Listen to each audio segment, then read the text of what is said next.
오늘은 사도행전 강의 47번째 시간 주님의 이 뜻을 이루는 삶이란 제목을 가지고 말씀을 나누기 원합니다. 우리가 매번 함께 고백하는 주기도문에는 이런 구절이 있습니다. 아버지의 뜻이 하늘에서와 같이 땅에서도 이루어지게 하소서. 이 짧은 한 문장에는 매우 깊은 의미를 가지고 있습니다. 우리의 신앙생활은 단순히 주일에 교회에 나와서 예배를 드리고 돌아가는 것으로 끝이 나는 것이 아니라는 거예요.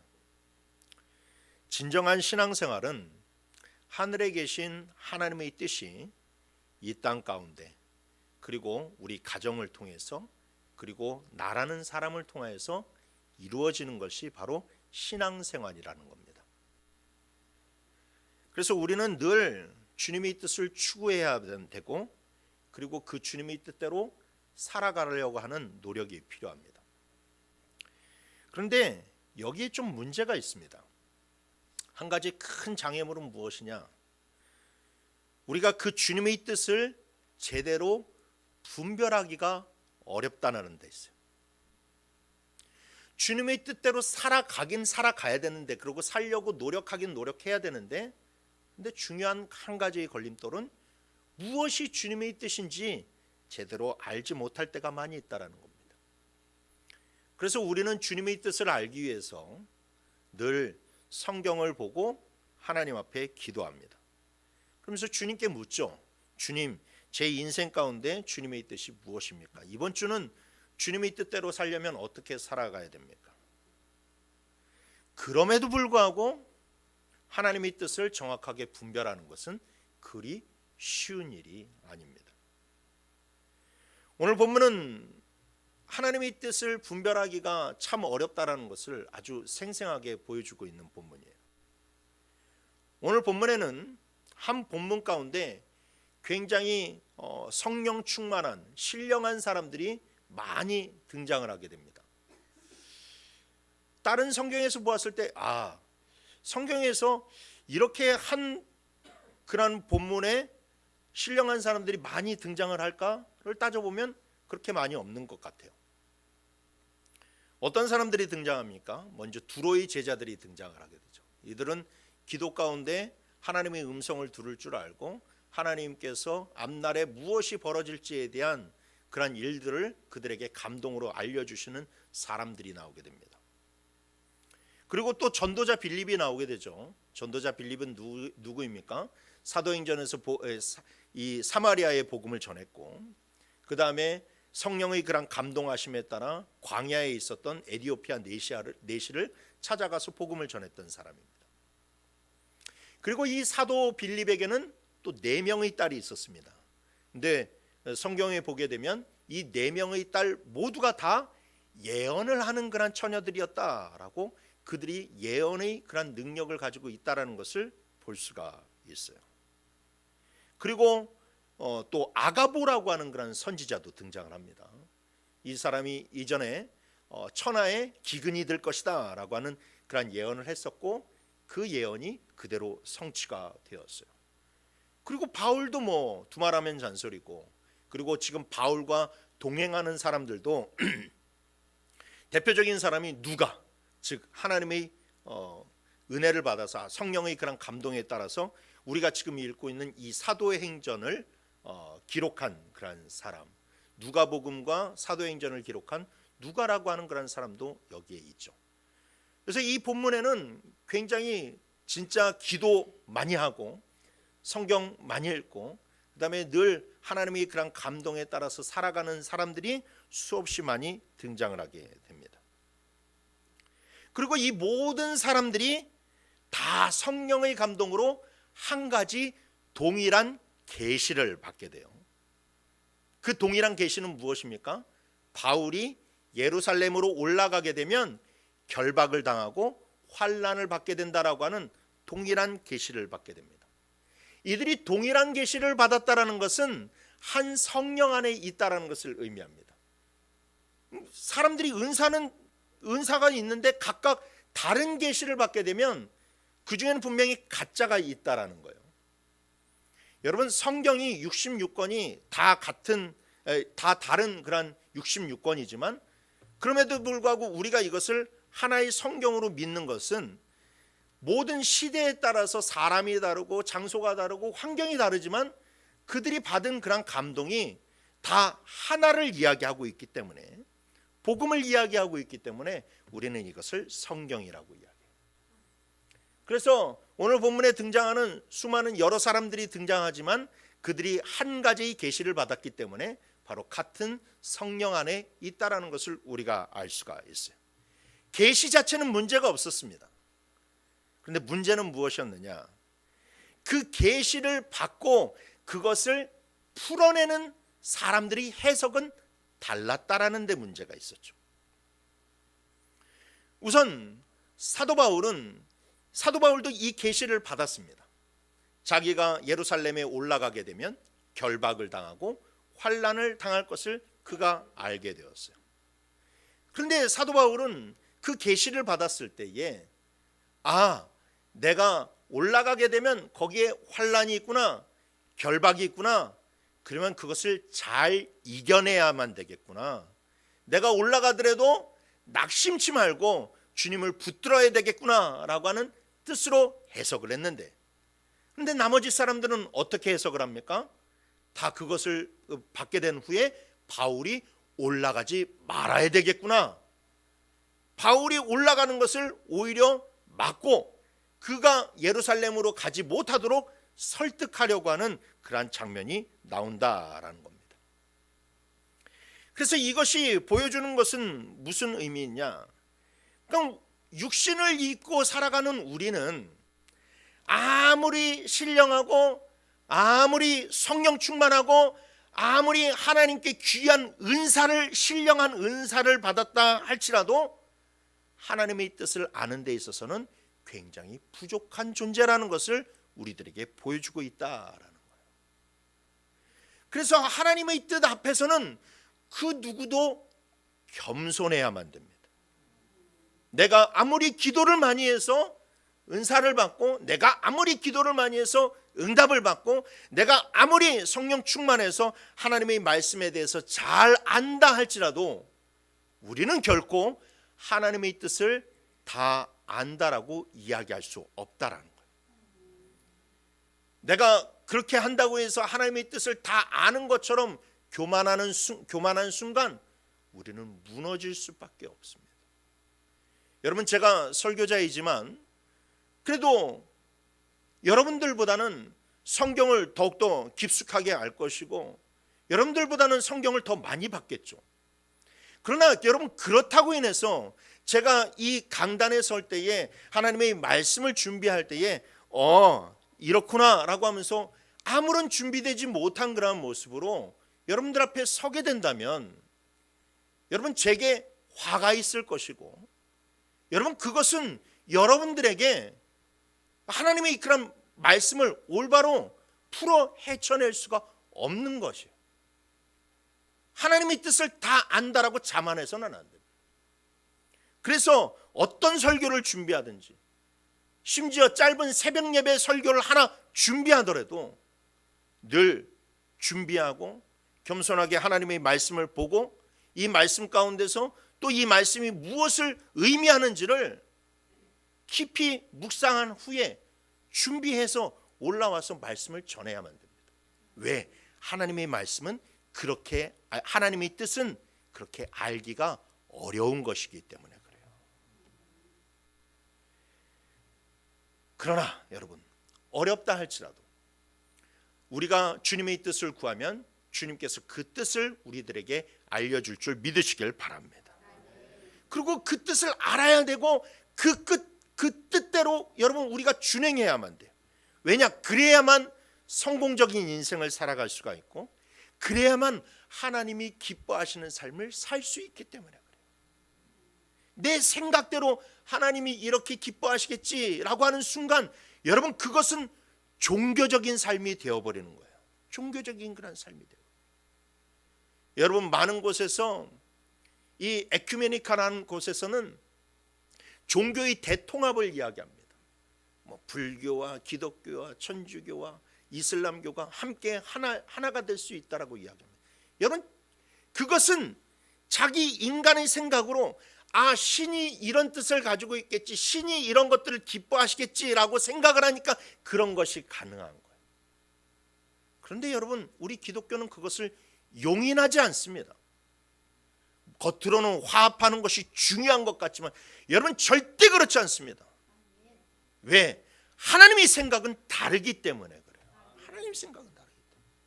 그래서 여러분, 우리는 성경을 읽지 않고 기도를 하지 않고는 하나님의 뜻을 분별할 수가 없고, 또 그 뜻을 계속해서 알아가려고 하는 노력이 있을 때에 하나님의 뜻을 올바로 분별을 할 수가 있고 하나님의 뜻대로 살아갈 수가 있습니다. 그래서 저는 오늘 이 말씀을 통해서 우리가 어떻게 하면 주님의 뜻을 이루는 삶을 살 수 있는지를 함께 살펴보기를 원합니다. 그래서 올 한 해 우리 개인의 삶 가운데서도, 그리고 우리 가정 가운데서도, 그리고 우리 교회 공동체 가운데서도 주님의 뜻이 온전히 이루어지기를 주님의 이름으로 축원합니다. 첫 번째로, 주님의 뜻을 이루려면 염려와 근심을 주님께 맡겨야 됨을 기억하시길 바랍니다. 염려와 근심을 누구에게 맡겨라? 주님께 맡겨라라는 거예요. 그래야 주님의 뜻을 알 수가 있고, 그래야 주님의 뜻을 이룰 수가 있습니다. 에베소 장로들과 눈물로 작별한 바울 일행은 이제 다시 배를 타고 예루살렘으로 향한 긴 여정을 이어나가게 됩니다. 밀레도 항구에서 출발한 배는 고스섬을 지나 로도섬을 거쳐 바다라라고 하는 항구 도시에 도착하게 되었어요. 그리고 그 바다라라고 하는 항구 도시에서 베니게로 가는 더 큰 배를 갈아탔고, 그들은 마침내 두로라고 하는 도시에 이르게 되었습니다. 처음에 바울은 굉장히 염려가 많았죠. 오순절 안에 예루살렘에 도착해야만 되는데, 여러분들이 지도에서 보시다시피 저렇게 지중해를 쭉 횡단하는 저곳엔 항해를 하는데 굉장히 변수가 너무나도 많이 있었어요.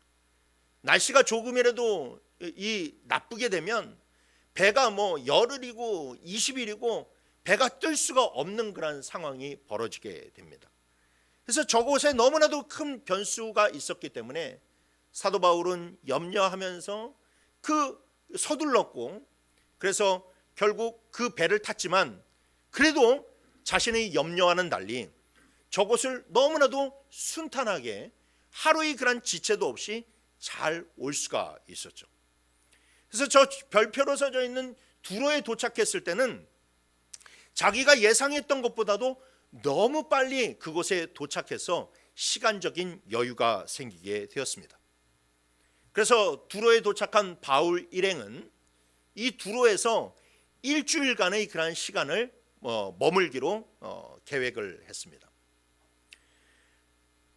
일주일간의 그런 시간을 머물기로 결정한 이유는 두로라고 하는 곳이 영적으로 굉장히 혼탁한 지역이기 때문에 그래요. 여러분, 두로라고 하는 곳은 어떤 곳입니까? 구약시대에 보면 두로와 시도는 이 바알과 이 아세라의 그런 성지였어요. 바알과 아세라 신의 그런 성지. 그래서 정말로 그곳에서 온갖 바알 숭배가 가득하고, 그 바알 숭배를 이 지중해에 있는 모든 그런 나라들로 막 수출을 할 정도로 이 굉장히 영적으로 혼탁한 도시였습니다. 그리고 그 명맥은 구약에서만 그치는 것이 아니라 신약 시대에도 고스란히 이어지게 되었어요. 저 두로라고 하는 지역이 오늘날 레바논이라고 하는 그런 나라에 속합니다. 그래서 레바논에 가게 되면 바알백이라고 하는 도시가 있어요. 바알백. 이 바알백이라고 하는 그런 도시에 가게 되면 거기에 엄청난 이 신전들이 있습니다. 대체적으로 모든 그런 도시들이 그냥 그 도시를 중심으로 해가지고 신전 하나를 섬기는 것이 굉장히 이게 전형적인 모습인데, 이 바알백이라고 하는 그런 도시에 가게 되면 신전들이 있어요. 그리고 신전 하나하나마다 그 크기와 위용이 그리스에 있는 파르테논 신전을 더욱더 뛰어넘습니다. 그만큼 이 우상들이 가득하고 영적으로 혼탁한 그러한 도시가 바로 이 두로라고 하는 도시예요. 그런데 그 두로라고 하는 도시에 누가 있었느냐? 바로 예수님을 믿는 성도들이 있었고 교회가 있었다라는 것이죠. 그래서 바울이 두로에 도착하니까 시간은 많이 남았는데 그 영적으로 굉장히 혼탁한 도시 가운데서 믿음을 지키고 열심히 신앙생활을 하는 그런 성도들이 있는 것을 발견하고 일주일 동안 그곳에 머물면서 그들에게 복음을 전해주고 그들을 더욱더 그들의 신앙을 격려하기 위해서 그가 그곳에 머물기로 결정했다라는 겁니다. 그래서 함께 그들과 신앙의 교제를 나누는 가운데 그리고 함께 기도하고 있었는데 그때에 이 두로의 그런 성도들이 성령의 충만한 감동이 힘있게 되었어요. 그러면서 그 성령의 감동에 따라서 앞날을 내다보게 되었는데 예언을 하게 되었는데 그것은 바로 무엇이냐? 바울이 예루살렘으로 가게 되면 거기에서 결박을 당하고 거기에서 고난을 받게 된다는 것을 이 사람들이 알게 되었다라는 거예요. 그래서 이들이 한 사람이 알게 된 것이 아니라 그 두로의 그런 제자들이 많이 다 그 성령의 그런 감동을 힘입게 되자 바울에게 자기들이 보았던 것을 보여주면서 지금 이런 일들이 벌어지는데 당신은 왜 예루살렘으로 가려고 하십니까? 가면 안 됩니다. 가면 당신은 결박을 당하고 당신은 고난을 받습니다. 라고 그렇게 바울의 그런 여정을 만류했다라는 거예요. 그렇죠, 여러분. 그들의 마음을 심히 이해할 수가 있죠. 짧은 순간이었지만 일주일 동안 있으면서 그들은 바울이 얼마나 귀한 하나님의 종이라는 것을 깨닫게 되었어요. 그러면서 저 사람이 하는 전하는 그런 말씀, 저 사람이 행하는 그 사역들을 우리만 보고 있기에는 너무나도 아깝다. 저 사람이 정말로 많은 그런 사람들에게 돌아다니면서 여러 지역을 돌아다니면서 하나님의 말씀을 전하고 그 사람들에게 은혜를 전하면 얼마나 귀한 일이 있을 것인가라고 생각이 들 수밖에 없습니다. 지금 그런데 그 사람이 예루살렘에 가서 결박을 당하고 고난을 당하고 심지어 거기에서 순교를 하게 되면 이건 기독교적으로는 너무나도 마이너스가 된다라는 거죠. 그러니까 그들은 바울이 절대 올라가서는 안 됩니다. 당신은 절대 올라가서는 안 되고 이 계속해서 살아남아 하나님의 일들을 감당해야 되고 많은 그런 교회들을 세워야 됩니다 라고 그렇게 이야기할 수밖에 없다라는 거예요.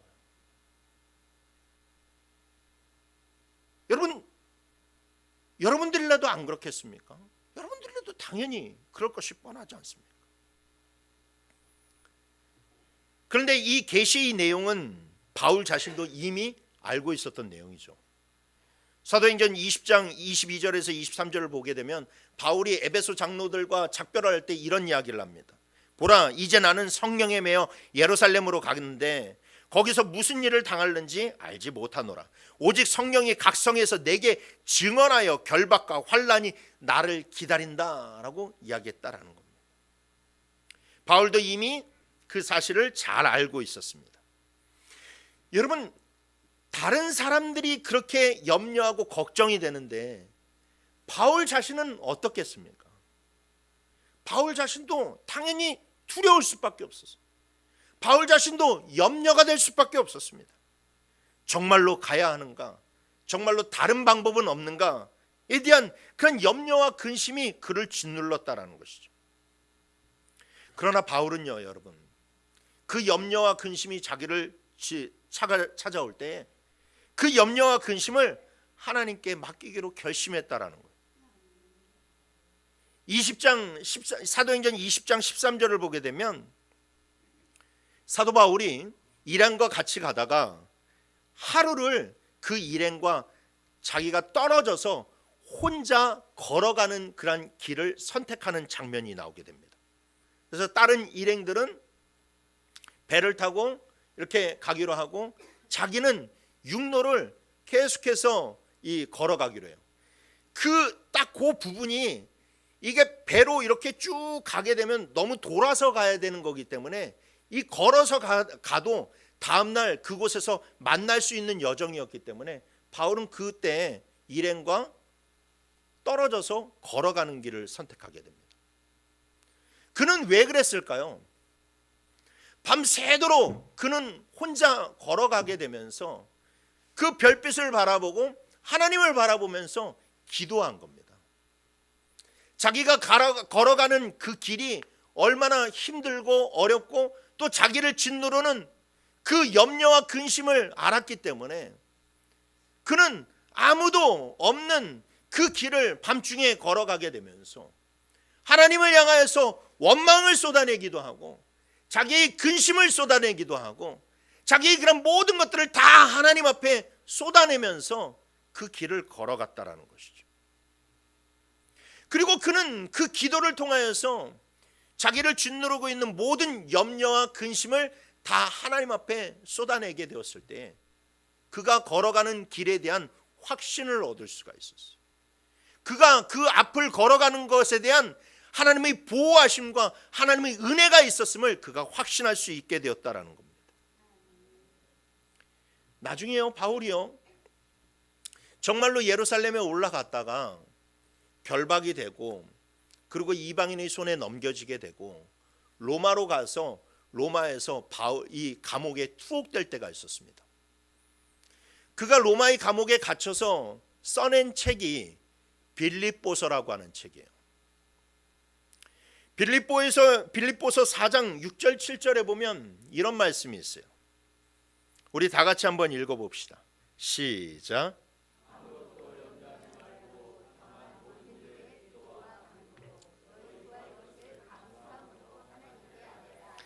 그리하면 모든 지각에 뛰어난 하나님의 평강이 그리스도 예수 안에서 너희 마음과 생각을 지키시리라. 아멘.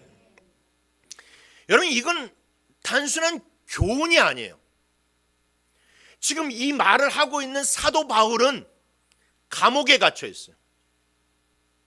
감옥에 갇혀 있는 사람이 밖에서 멀쩡하게 자유롭게 있는 사람들을 보고 하는 말입니다. 아무것도 염려하지 말고 모든 일에 기도와 간구로 너희 구할 것을 감사함으로 하나님께 아뢰라.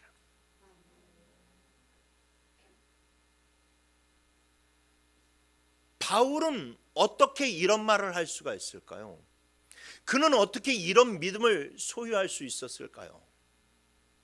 그가 이미 자기를 짓누르는 그 염려와 근심에서 해방되었기 때문입니다. 하나님께 맡겼을 때 하나님께서 그 길을 열어주시고 그의 마음과 생각을 지켜주셨기 때문에 그는 지금 옥중에 갇혀 있어도 자기가 결코 하나님의 뜻을 배반한 것이 아니라 하나님의 뜻 안에 있다라는 것을 확신하고 있다라는 거예요. 그래요, 여러분. 우리가 주님의 뜻을 행하려면 우리의 마음과 생각을 지켜야만 됩니다. 마음과 생각을 지켜야 돼요. 근데 그 마음과 생각을 지키려면 여러분, 우리 마음과 생각을 자꾸만 억누르는 그 염려와 근심에서 벗어날 수 있어야 돼요. 염려와 근심에서 벗어날 수 있어요.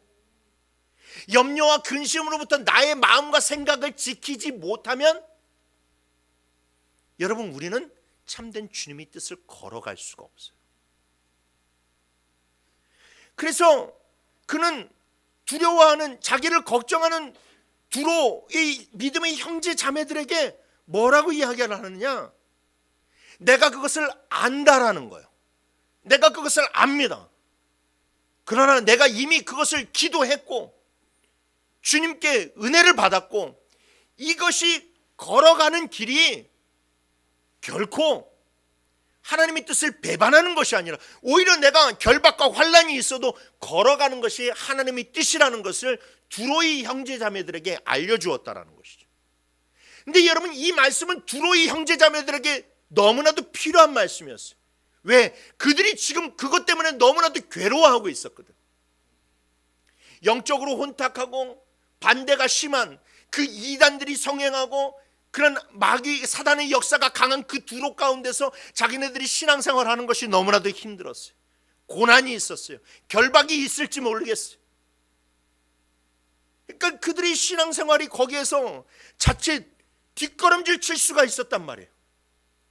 환난이 있고 어려움이 있으니까 뒷걸음질 칠 수밖에 없었는데, 그런데 그때 바울이 결박과 환난이 있는 것이 문제가 아니라 내가 그것을 이겨낼 수 있는 믿음이 있어야 되고, 왜 그 가운데서 그 가운데 있는 주님의 뜻을 분별할 수 있어야 되고 나아갈 수 있어야 된다는 것을 사도 바울이 그들에게 전하게 되었을 때 그들이 하나님의 뜻을 깨닫게 되었다는 것이죠. 그래서 여러분 5절 말씀을 보세요. 이 여러 날을 지낸 후에 우리가 떠나갈 새 그들이 다 그 처자와 함께 성문 밖에서 전송하고는 우리가 바닷가에서 무릎을 꿇고 기도했다라고 이야기하고 있지 않습니까? 그래요. 그들도 이제 안 거예요. 아, 환난이 있는 것이 문제가 아니구나, 고난이 있는 것이 문제가 아니구나, 기도해야 되는구나. 그래서 그들은 아예 자기들이 아내와 그 다음에 자기들이 그런 자녀들까지 다 불러 모아서 그 배가 있는 항구, 사람들이 그 많이 있는 거 아닙니까? 많이 있을 거 아닙니까? 그 항구에, 부둣가에. 이거 여러분 어디 백사장에서 한 기도가 아니에요. 항구에 있는 그런 사람들이 많이 모인 가운데서 온 그런 교회 식구들, 믿음의 공동체가 다 나와서 무릎을 꿇고 기도했대요. 무릎을 꿇고 기도했대요. 아, 이 사단의 역사가 심한 곳에서 우리가 주님의 뜻을 행하고 주의 교회를 세우기 위해서는 우리가 함께 무릎을 꿇고 기도해야 되는구나. 그렇습니다. 그들은 자신들 안에 있는 염려와 근심을 기도로 바꾸었습니다. 걱정을 하나님께 대한 간구로 승화시켰어요. 여러분, 이것이 바로 우리가 기도해야만 하는 이유인 줄 믿으시길 바랍니다. 사랑하는 성도 여러분, 우리가 주님의 뜻을 보지 못하도록 만드는 가장 큰 장애물은 무엇이냐? 염려와 근심이에요. 염려와 근심. 여러분, 아무리 내가 기도 많이 하고 아무리 내가 성경 많이 잘 알고 있어도 여러분, 염려와 근심이 내 안에 있으면 우리를 위축시켜 버린다라는 거죠. 근심은 자꾸만 우리를 소극적이게 만듭니다. 뒷걸음질 치게 만들어요. 근심은요 여러분, 자꾸만 내 입술 가운데서 부정적인 말들이 쏟아지게 만들어요. 내가 막 은혜를 받았을 땐 그래, 내가 그렇게 살아야지 라고 하는데 당장 뒤돌아서게 되면 내가 그거 할 수 있을까? 그 사람이 그것을 좋아할까? 저 사람은 저것을 어떻게 생각할까? 라고 하는 그 부정적인 말들과 생각들이 우리 가운데 자리 잡게 되고, 그래서 결국 성령이 주신 그 감동과 부딪히게 만들어버린다. 그래서 여러분, 염려와 근심은 우리 그런 삶을, 우리 신앙을 뒷걸음질 치게 만드는 아주 대단히 큰 장애물이라는 것을 우리는 알아야만 됩니다. 오늘 본문에도 보십시오. 다 성령의 감동함을 힘입은 사람들, 예언을 통해서 앞날을 내다본 사람들이에요. 그런데 그 사람들이 염려와 근심에 사로잡히게 되니까 뒷걸음질 치잖아요. 주의 종의 앞길을 막잖아요. 그거 하지 마십시오, 거기 올라가지 마십시오라고 막잖아요.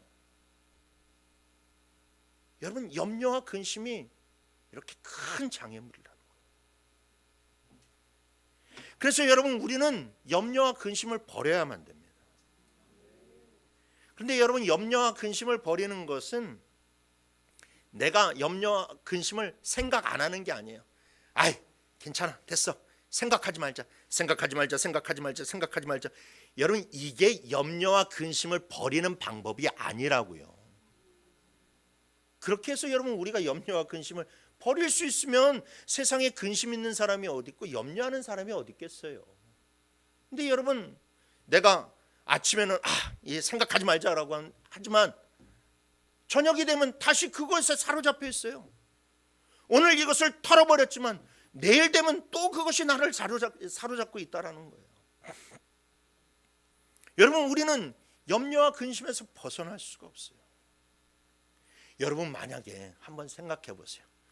여러분한테 현찰로 얼마라고 그럴까? 100억, 그래, 좋다. 100억이 생겼어요. 현찰 100억 가지고 싶으시구나. 집사님한테 100억이 현찰로 생겼어요. 그 집에다 놓고 있으면 집사님 외출할 수 있겠어요? 그 현찰로 집에 가지고 있으면 외출할 수 있겠냐고. 외출 못해요. 왜? 거기다 놓으면 사랑하는 아들, 금쪽 같은 아들 영준이가 어떻게 할 수도 있잖아. 아니, 아들은 믿지만 그래서 아들 다 나가고 그 다음에 그 부인분도 출근하고 혼자가 되어가지고 다 있을 때 안심하고 딱 나가지만 그래도 불안하지. 누가 또 어떻게 들어올지 어떻게 알아. 그러니까 어떻게 해야 됩니까? 그 돈이 생기면 맡겨야죠. 은행에다 맡겨야만 되는 거예요. 은행에다 맡겨야지만이 내가 좀 자유롭고 내가 그 혜택도 누리고 그 다음에 어딜 가든지 막 진취적으로 그것을 동력으로 삼아서 무슨 일이든지 할 거 아니에요. 근데 그것을 내가 떠안고 있으면 아무것도 못해요. 아무것도 어디를 가지도 못해요. 염려와 근심이 그와 같다라는 거예요. 그래서 우리는 그 염려와 근심을 맡겨야 돼요. 내가 가지고 있으면.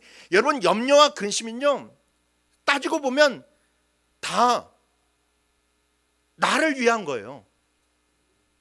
염려와 근심은 다 나를 위한 거예요. 내 안위를 위한 거고 내 앞날을 위한 거고 내 자녀를 위한 거예요.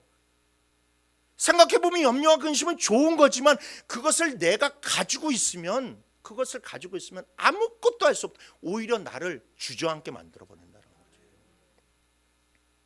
그래서 우리는 그것을 맡겨야만 됩니다. 누구에게 맡겨야 됩니까? 베드로전서 5장 7절 말씀 읽어봅시다. 시작. 너희 염려를 다 주께 맡기라. 이는 그가 너희를 돌보심이라. 아멘. 우리의 염려와 근심은 다 주님께 맡겨야만 됩니다. 주님께 맡길 때에 여러분, 주님께서 우리에게 염려와 근심된 그 모든 것들을 다 해결해 주신다라는 거예요. 그래서 여러분, 우리는 기도를 통해서 염려와 근심을 주님께 맡겨야만 됩니다. 그렇지 않으면 우리는 그 근심의 수렁에서 헤어나올 수가 없고 주님의 뜻은 우리의 삶에서 점점 멀어질 수밖에 없다라는 것이죠. 여러분, 지금 여러분들의 삶을 한번 돌아보십시오. 얼마나 많은 염려거리들이 여러분들을 둘러싸고 있습니까? 자녀를 키우는 부모님들은 걱정이 끝이 없습니다. 직장인들도 염려가 많습니다. 요즘 같은 불경기에 사업을 하시는 분은 얼마나 근심이 많은지 모릅니다. 이번 달 매출을 목표는 달성할 수 있을까? 직원 월급은 제때에 줄 수 있을까? 대출이자는 갚을 수가 있을까? 그 이외에도 건강의 문제, 가정의 문제, 수많은 근심과 염려가 우리를 둘러싸고 있다는 것이죠. 여러분, 그 염려에 휩싸이다 보면요, 여러분, 우리들이 영적 생활은 뒤처질 수밖에 없어요. 하나님을 위해서 헌신하는 것은 고작하고 세상의 것에 눌려서 전전긍긍하는 인생을 살아갈 수밖에 없다라는 거예요. 새해가 되면 우리는 다짐을 합니다. 올해는 이렇게 살아야지. 올해는 꼭 이것을 이루어야지. 그러나 여러분, 그것은 우리가 염려와 근심을 벗어 던질 때에, 그것을 주님께 맡길 때에 가능한 것이라는 것을 여러분들 아시길 바랍니다. 그래서 여러분, 힘을 다해서 기도하셔야만 돼요. 힘을 다해서 기도하셔야 돼요. 올 한 해 여러분들이 가지고 있는 염려와 근심은 무엇입니까? 여러분, 특별 새벽 기도회를 우리가 신년마다 하는 이유는 올해 우리가 걱정되는 모든 문제들을 다 주님께 맡기기 위해서예요. 그러니 여러분, 주님 앞에 나오시고 부르짖으시고 주님께 모든 것들을 다 맡기세요. 자녀에 대한 걱정, 직장에 대한 걱정, 건강에 대한 염려, 사업에 대한 모든 그런 염려도 다 주님께 맡기시길 바랍니다. 그래서 올 한 해를 살아갈 때는 염려와 근심은 다 주님께 맡기고 주님이 주시는 힘과 능력과 그런 평안함을 가지고 하나님의 뜻을 이루어 나가는 여러분 모두가 되시길 주님의 이름으로 축원합니다. 두 번째로 주님의 뜻을 이루려면 자기 중심에서 예수 중심으로 바뀌어야 된다는 것을 기억하시길 바랍니다. 자, 두로를 떠난 바울 일행은 돌레마이를 거쳐서 드디어 가이사랴 항구에 도착하게 되었어요. 이 두로에서부터 가이사랴까지는 해안선을 따라서 가는 것이기 때문에 날씨에 영향을 받지가 않습니다. 그래서 이 가이사랴에 빠르게 도착할 수 있게 되었고, 가이사랴서부터는 예루살렘까지 도보로 이동을 해야 되기 때문에 시간이 좀 남았던 이 사도 바울은 가이사랴에 있었던 전도자 빌립의 집에서 묵게 됩니다. 근데 이 전도자 빌립은 아까도 말씀드렸다시피 굉장히 성령에 충만한 그런 사람일 뿐만 아니라 이 사람에게 4명의 그런 딸이 있었는데 다 예언을 하는 그런 처녀였다라고 얘기해요. 이 성경에서 여성이 예언의 은사를 받는 것은 굉장히 드뭅니다. 이 구약에서도 드보라 선지자와 같은 사람들을 제외하고는 많이 나타나고 있지를 않고 있는 것을 볼 수가 있어요. 그만큼 딸이 4명이나 있었는데 4명이 다 예언의 은사를 받았다라는 것은 이 빌립의 그런 가정이 굉장히 성령 충만했다라는 것을 보여주고 있어요. 그런데 유독 이 성경이 4명의 딸이 예언의 은사가 있다라는 것을 강조하는 이유는 무엇일까요? 바로 이 4명의 딸도 똑같이 사도 바울이 자기 집에 머물렀을 때 사도 바울이 예루살렘에 가게 되면 그가 어떤 일을 당할 것인지를 예언을 했다라는 거예요. 예언을 했다라는 거. 알려주었다라는 겁니다. 그런데 때마침 그 예언의 정점을 찍는 인물이 나타나게 되는데 바로 아가보 선지자가 빌립의 집을 방문하게 되었죠. 우연치 않게 아가보 선지자가 빌립의 집을 방문하게 되었는데 사도행전 11장 28절 말씀에 보게 되면 아가보 선지자는 천하에 큰 흉년이 있을 것이라고 예언을 하였고 글라우디오 황제 때에 그 예언이 정확하게 성취가 되었습니다. 그런데 그 아가보 선지자가 빌립의 집에서 함께 식사를 하고 있던 와중 가운데 갑자기 벌떡 일어나더니 저 벽에 이제 사람들이 그런 허리띠가 막 이렇게 여러 사람이 허리띠가 거의 걸려 있었는데 그 중에서 그냥 한 띠를 딱 집더니 한 띠를 집어서 자기 그런 손을 묶고 자기 발을 묶는 거예요.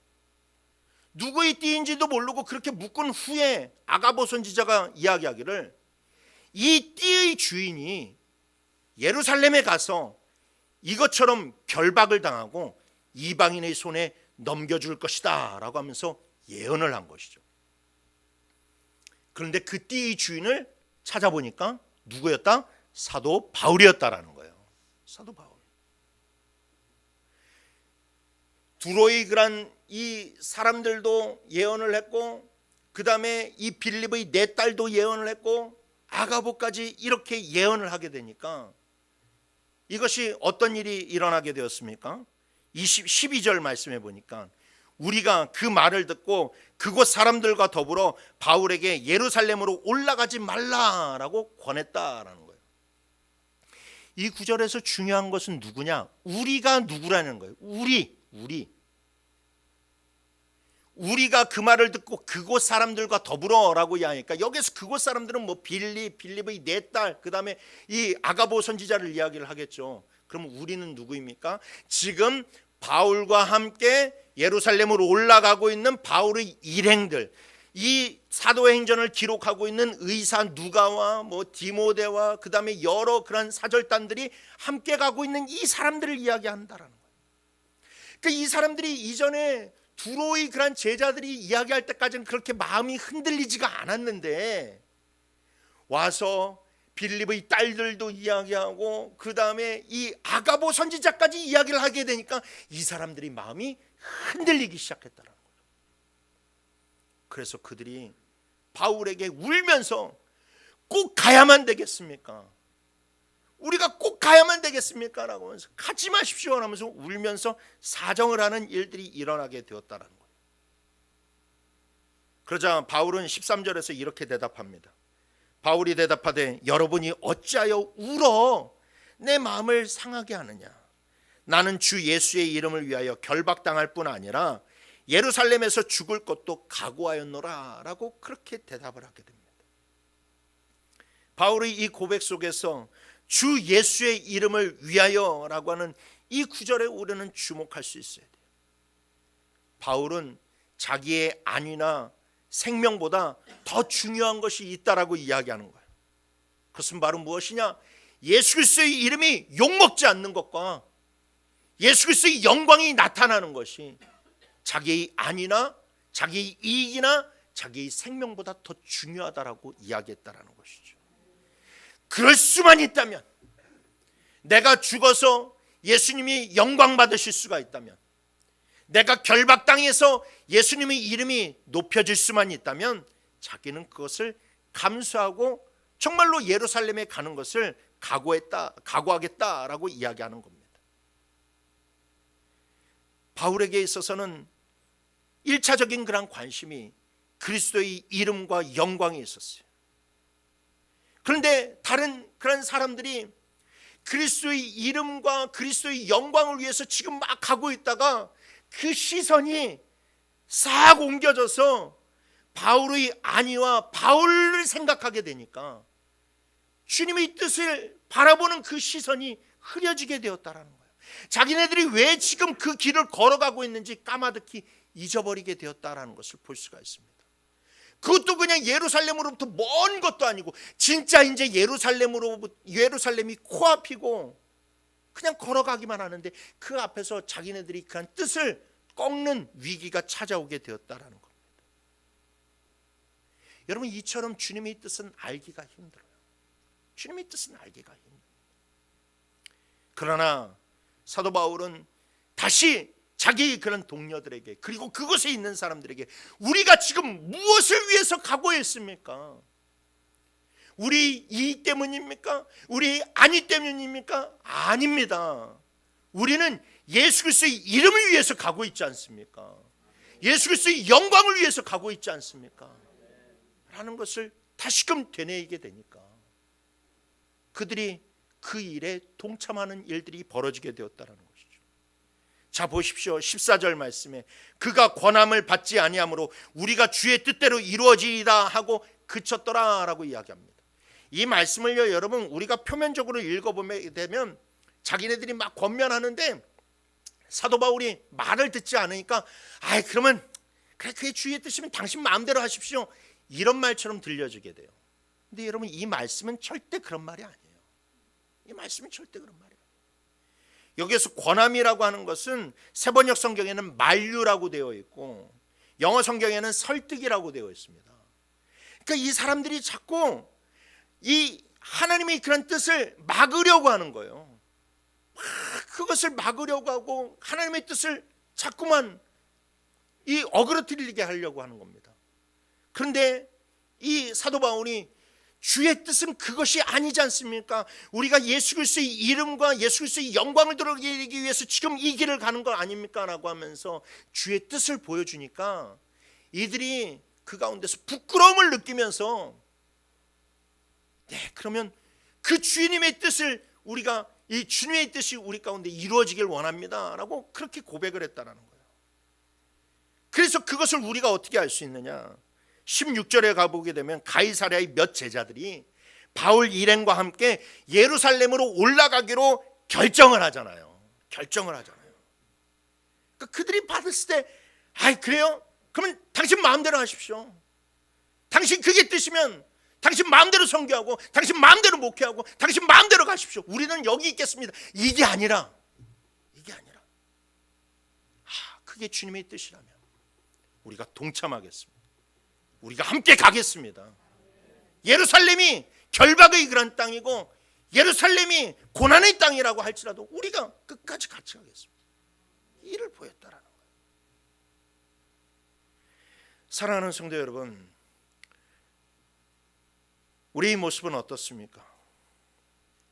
세상 사람들은 물론이고 안타깝게도 오늘날 하나님을 믿는 성도들조차도 대개의 모든 그런 관심의 출발점이 그리스도와 하나님의 나라의 영광을 위한 것이 아니라 자기 자신에게 두고 있는 것을 볼 수가 있어요. 모든 상황을, 어려움이 닥쳐왔을 때, 근심과 염려가 닥쳐왔을 때 그것을 판단하는 기준이 하나님의 영광이, 하는 그리스도의 이름이 판단의 기준이 아니라 다 내 자신을 두고 판단한다라는 겁니다. 예를 들어서 우리가 사람을 만나서 그 사람을 판단할 때에도 우리는 무엇을 먼저 봅니까? 그 사람의 인격, 그 사람의 신앙과 인격을 보기보다는 그 사람이 얼마나 예수 그리스도가 필요한 사람인가를 바라보기보다는 그 사람이 나와 얼마나 코드가 맞을 것인가, 그 사람이 내게 과연 유익이 될 것인가 말 것인가, 그런 것들을 여러분 우리는 따지지 않습니까? 교회에서도 마찬가지입니다. 어떤 사역을 해야 할지 결정할 때에 이 일이 하나님의 영광이 되겠는가, 그리스도의 이름을 높이겠는가를 먼저 물어봐야만 되는데, 이 일을 내가 감당할 수 있을까? 이 일로 인해서 내가 인정받을 수가 있을까? 이 일을 하면 내가 오히려 피해가 가지 않을까? 저 사람과 내가 맞을까를 고민하는 것이 우리들의 그런 모습이라는 겁니다. 여러분, 그러나 사도 바울을 보십시오. 그는 예수 그리스도를 만난 후에 모든 것이 바뀌었어요. 다메섹 도상에서 부활하신 예수님을 만난 후에 그의 가치관이 완전히 뒤바뀌었습니다. 빌립보서 3장 7절 8절 말씀 우리 다 같이 읽어봅시다. 시작. 그러나 무엇이든지 내게 유익한 것을 내가 그리스도를 위하여 다 해로 여길 뿐더러 또한 모든 것을 해로 여김은 내 주 그리스도 예수를 아는 지식이 가장 고상하기 때문이라. 내가 그를 위하여 모든 것을 잃어버리고 배설물로 여김은 그리스도를 얻고. 아멘. 그래 여러분, 사도 바울은 자기에게 유익한 것을 따지는 그런 인생에서 이제 그리스도를 위한 인생으로 가치관이 변화되었다는 것을 우리가 볼 수가 있어요. 자기를 드러내고 자기가 유익이 되는 그런 모든 것들은 다 배설물처럼 여겨서 쓰레기통에다 다 버려버리고, 과연 이것을 통해서 예수 그리스도께서 영광 받으실지, 정말로 하나님의 뜻을 이룰 수 있는지에 대해서 그가 외쳤다라는 겁니다. 바울의 모든 관심은 하나님의 영광과 복음에 집중되어 있었어요. 그래서 그는 빌립보서 4장 1절에서 빌립보 교회 성도들에게 이렇게 이야기합니다. 그러므로 나의 사랑하고 사모하는 형제들, 나의 기쁨이요 면류가 아닌 사랑하는 자들아, 이와 같이 주 안에 서라 라고 이야기하고 있어요. 그는 자기가 나중에요, 여러분, 사도 바울이 천국에 가서 받을 면류관을 생각할 때에 그는 내가 이런 것을 했네, 내가 저런 것을 했네, 그것이 자기의 면류관이 아니라 사랑하는 성도들, 정말로 하나님의 그런 사명을 받고 하나님의 은혜를 받고 주의 뜻대로 가서 목회를 하고 그 가운데서 어렵고 역경을 이겨내서 정말로 얻은 그 성도들이 자기의 면류관이고 자기의 상급이라는 것을 알았다라는 거예요. 여러분, 우리는 정말로 주의 은혜가, 주님의 뜻이 무엇인지 우리가 알려면 늘 내 중심의 그러한 사고를 내려놓고 예수 그리스도의 이름과 그 영광을 생각할 때에 주님의 뜻을 우리가 쟁취할 수 있다는 것을 잊지 마시길 바랍니다. 사랑하는 성도 여러분, 정말로 여러분이 진정한 그리스도의 제자가 되기를 원하신다면 먼저 자기 중심의 삶이 아니라 그리스도 중심의 삶을 사시길 바랍니다. 정녕 여러분은 자기와 자기 가족만을 위해 맴돌다가 덧없이 사라지는 세상 사람들과 같이 되지 마시길 바랍니다. 그리스도의 영광과 세상의 구원을 위해서 살아갔던 사도 바울과 같이 위대한 삶을 살아가는 진정한 신앙인들이 되시길 간절히 바랍니다. 올 한 해 우리 모두 주 예수의 이름을 위하여서 살아가는 삶을 결단하십시오. 내 유익이 아니라 주님의 영광을, 내 안전이 아니라 주님의 뜻을, 내 명예가 아니라 주님의 이름을 앞세우는 한 해가 되시길 주님의 이름으로 축원합니다.